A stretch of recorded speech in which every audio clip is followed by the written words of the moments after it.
Assalamualaikum warahmatullahi wabarakatuh. Perkenalkan, nama saya Nur Hidayah dengan NIM H1A1200013 dari Fakultas Hukum Prodi Ilmu Pemerintahan Universitas Jambi. Baiklah, saya di sini akan menyelesaikan tugas ujian akhir semester dalam mata kuliah Ilmu Politik Agraria yang diampu oleh Bapak Muhammad Arif Rahman SIP MIPol. Baiklah, di sini saya akan membacakan 13 pertanyaan. Yang pertama yaitu Stalpin Repo menghasilkan Adagium Lentut the Tiller jelaskan dalam konteks politik agraria. Yang kedua, di era feodalisme di Indonesia, sistem penguasa tanah dilakukan dengan sistem Avanage, jelaskan dan berikan contoh penerapannya. Yang ketiga, apa saja yang menjadi tujuan undang-undang pokok agraria. Yang keempat, apa saja yang termasuk dalam cangkupan politik etis dan kenapa bisa memengaruhi masalah agraria di Indonesia. Yang kelima yaitu jelaskan ciri khas gerakan sosial perlawanan para petani terhadap kolonialisme tahun 1830-an. Yang keenam, berbagai organisasi underground partai politik dalam pergerakan petani di masa lalu banyak dan aktif, sebutkan salah satu dan jelaskan kegiatannya secara ringkas. Dan yang ketujuh yaitu jelaskan yang menjadi penyebab pelaksanaan undang-undang pokok agraria sangat terhambat adalah. Yang ke-8, siapa yang disebut sebagai 5 kelas sosial pedesaan menurut Nur Fauzi dalam Petani dan Penguasa. Yang ke-9, penolakan terhadap Undang-Undang Pokok Agraria 1960 terjadi di tingkat elit. Ada 3 golongan terpecah, sebutkan dan jelaskan pendapat umum masing-masing golongan. Yang ke-10, sebutkan tahap pelaksanaan Undang-Undang Pokok Agraria hanya berlangsung dan mengapa. Yang ke-11, jelaskan gaya politik Orde Baru yang memengaruhi masalah agraria di Indonesia. Yang ke-12, jelaskan yang bukan sektor agraria yang menjadi andalan Orde Baru dan kenapa. Yang ke-13 yaitu jelaskan yang dimaksud dengan reforma agraria yang belum berjalan di Indonesia. Baiklah, saya di sini akan menjawab pertanyaan satu persatu.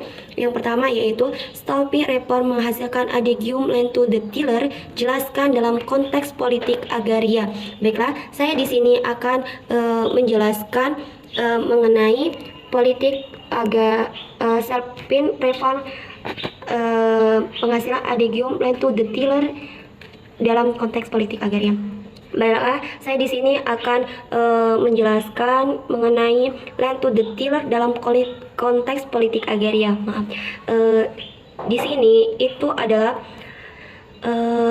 land to the tiller itu untuk memikat hati rakyat dan petani sehingga membuat tekanan tuan tanah dan itu untuk kepentingan politis. Fenomena ini mengalami ketimpangan penguasa dan pemilik tanah yang semakin meningkat, sehingga itu dapat berpengaruhi pada meningkatnya kemiskinan dan pengangguran di pedesaan. Pada dasarnya tidak terlepas dari kebijakan pertanahan yang hanya fokus pada meningkatnya produktivitas yang berujung pertumbuhan ekonomi, sementara penataan aset produksi malah terabaikan yang mengakibatkan masyarakat kehilangan akses terhadap tanah. Kondisi ini menimbulkan konflik agraria, perselisihan tanah di tingkat rumah tangga petani, meningkatnya penguasa tanah skala besar, serta konversi penggunaan tanah yang tidak terencana, tata ruang yang tidak konsisten sehingga terjadinya tumpang tindih. Yang kedua yaitu soalnya di era feodalisme di Indonesia, sistem penguasa tanah dilakukan dengan sistem Avanage, jelaskan dan berikan contoh penerapannya. Sistem Avanage yaitu sistem pemberian kompensasi atau hadiah di mana penggunaan tanah ini dihadiahi oleh para pejabat dengan syarat kewajiban pembayaran EPT kepada penguasa pusat dalam bentuk sebagian hasil bumi yang dikumpulkan. Yang ketiga, pertanyaan ketiga, apa saja yang menjadi tujuan Undang-Undang Pokok Agraria? Tujuan Undang-Undang Pokok Agraria yang pertama yaitu meletakkan dasar-dasar bagi penyusun hukum agraria nasional yang akan merupakan alat untuk membawakan kemakmuran serta keadilan bagi rakyatnya, terutama rakyat tani. Yang kedua yaitu meletakkan dasar-dasar untuk mengadakan kesatuan dan kesederhanaan dalam hukum pertanahan. Yang ketiga yaitu meletakkan dasar-dasar untuk memberikan kepastian hukum mengenai hak-hak tanah bagi rakyat. Soal yang keempat yaitu apa saja yang termasuk dalam cangkupan politik etis dan kenapa bisa memengaruhi masalah agraria di Indonesia.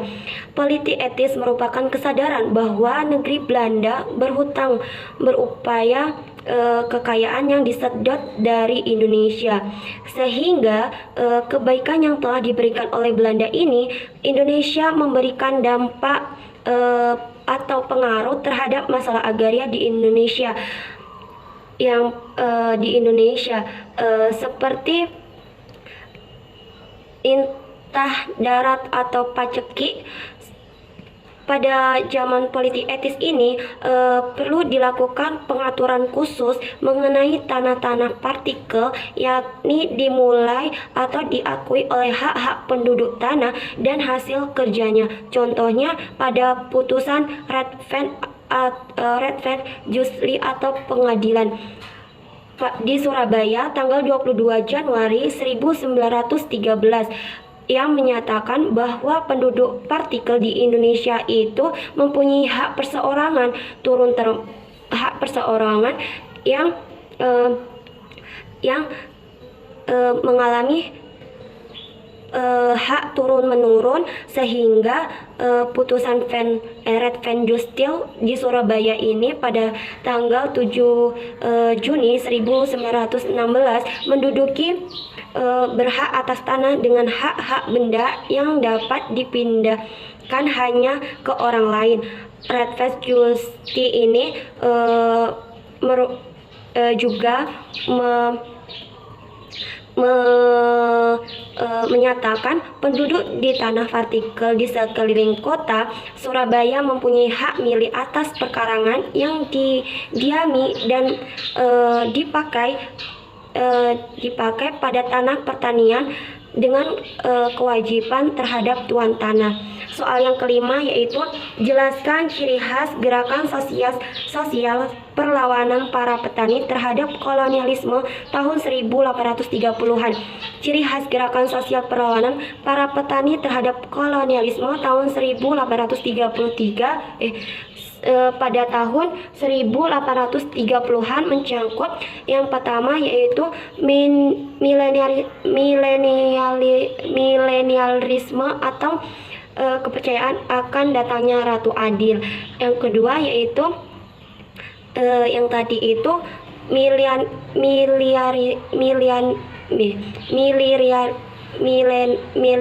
milenialisme, yaitu ajaran akan datangnya zaman keemasan. Yang kedua, mesianisme atau kepercayaan akan datangnya Ratu Adil. Yang ketiga yaitu napitisme atau gerakan untuk kembali ke adat kuno. Yang keempat yaitu perang suci atau ajaran untuk berjihad. Yang keenam, soal yang keenam yaitu berbagai organisasi underbau partai politik dalam pergerakan petani di masa lalu banyak dan aktif. Sebutkan salah satu dan jelaskan kegiatannya secara ringkas. Dalam kongres tersebut diputuskan dibentuk satu organisasi petani yang bernama Barisan Tani Indonesia atau BTI. BTI merupakan anti kolonialisme. Maka dari itu, BTI ini bisa merangkum segala aliran ideologi apapun yang mempunyai perhatian terhadap nasib petani yang mengakibatkan kolonialisme. Yang soal yang ketujuh yaitu jelaskan yang menjadi penyebab pelaksanaan Undang-Undang Pokok Agraria sangat terhambat. Yang pertama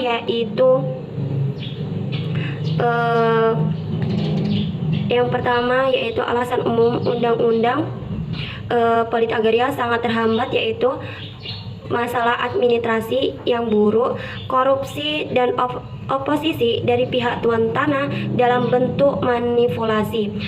Ada tiga pelaksanaan yang gagal karena dinamika. Yang pertama yaitu kelambanan praktek-praktek pemerintah melaksanakan hak penguasaan negara. Yang kedua, tuntutan organisasi massa petani ingin mendistribusikan tanah secara segar sehingga menimbulkan akses sepihak. Yang ketiga, unsur-unsur anti remer melakukan pembagian, mobilisasi kekuatan tanding dan salah menggelak bahkan menggagal land reform. Yang keempat, terlibatnya kekerasan antara unsur landform dengan unsur anti landform yang merupakan pelebaran dan konflik kekerasan pada tingkat elit negara. Yang ke-8 yaitu siapa yang disebut sebagai 5 kelas sosial pendesaan menurut Nur Fauzi dalam petani dan penguasa. Ada 5 kelas sosial pedesaan menurut Fauzi dan petani dan penguasa. Yang pertama yaitu tuan tanah, yakni pemilik tanah mulai dari seluas 10 hektar hingga ratusan hektar. Mereka tidak mengerjakannya sendiri, melainkan menyewanya pada pihak lain dengan sewa berupa uang atau hasil bumi secara bagi hasil. Yang kedua, petani kaya, yakni orang yang memiliki tanah berkisaran 5 atau sampai 10 hektar tetapi ikut mengerjakan tanahnya sendiri. Mereka lebih senang mengerjakan buruh tani daripada pihak lain dengan bagi hasil. Yang ketiga, petani sedang, meliputi petani yang memiliki tanah 1 sampai 5 hektar. Mereka mengerjakan tanahnya sendiri dengan alat-alat pertaniannya sendiri. Yang kelima yaitu petani miskin, didirikan dengan pemilik tanah yang sempit atau kurang dari 1 hektar, cukup hanya dari hasil taninya karena petani miskin juga mengerjakannya. Buruh tani, yakni umumnya petani yang tidak memiliki alat produksi sama sekali, kehidupannya bergantung pada tenaga yang ia jual. Soal yang nomor 9, penolakan terhadap Undang-Undang Pokok Agraria 1960 terjadi di tingkat elit. Ada 3 golongan. Terpecah, sebutkan dan jelaskan pendapat umum masing-masing golongan. Ada 3 golongan Undang-Undang Pokok Agraria 1960 terjadi pada tingkat elit. Yang pertama yaitu golongan radikal yang berasal dari PKI, PNI, Partai Murba. Mereka mengusulkan pembagian tanah didasarkan pada prinsip tanah hanya untuk mereka yang menggarap. Yang kedua, golongan konservatif yang terdiri dari unsur-unsur partai Islam dari berbagai kehidupannya, sehingga mereka menolak tuduhan bahwa telah terjadi penghisapan karena penguasa tanah yang luas, sehingga menolak adanya pembatas luas pemilik tanah. Yang ketiga yaitu golongan konformis yang menerima pandangan golongan radikal namun mengajukan penerapannya yang bertahap. Golongan ini termasuk Presiden Soekarno. Soal yang nomor 10 itu sebutkan tahap pelaksanaan Undang-Undang Politik Agraria hanya berlangsung dan mengapa konsolidasi pertahanan menjadi hal yang tidak terhindarkan sebagai saran dan untuk mengajukan replika tahap partemeter. Oleh karena itu, ketersediaan tanah harus dipenuhi oleh Direktur Jenderal Agraria karena merupakan faktor utamanya. Direktur Jenderal Agraria ini menjadi service candidate atau yang memiliki fungsi dan peran membantu instansi-instansi pemerintahan. Soal yang nomor 11 yaitu jelaskan gaya politik Orde Baru yang memengaruhi masalah agraria di Indonesia. Konsolidasi pertahanan menjadi hal yang tidak terhindarkan sebagai saran untuk mewujudkan replika tahap yang nomor 11 tadi yaitu gaya politik Orde Baru yang memengaruhi masalah agraria ialah adanya kesenjangan sosial atau kepemilikan tanah.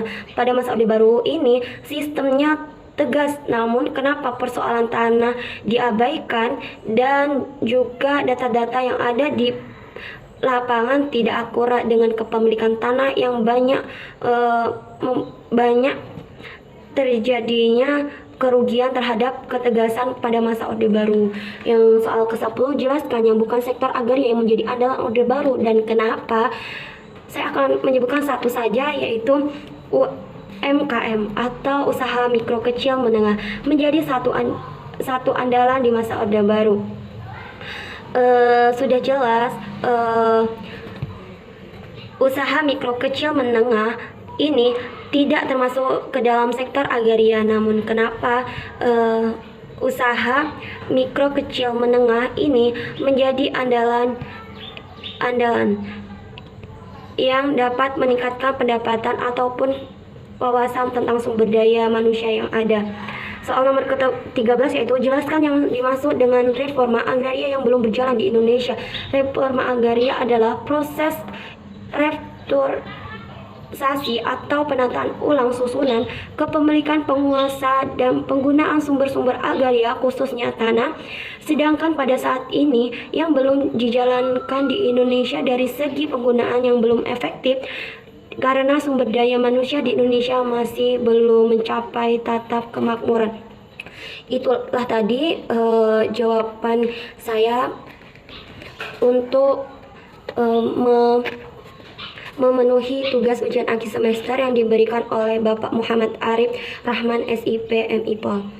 Apabila ada kekurangan jawaban atau kurang tepat, saya mohon maaf. Saya adalah mahasiswa yang ingin belajar dan apabila ada kesalahan atau kekurangan, saya mohon maaf sebesar-besarnya. Saya akhiri. Wassalamualaikum warahmatullahi wabarakatuh.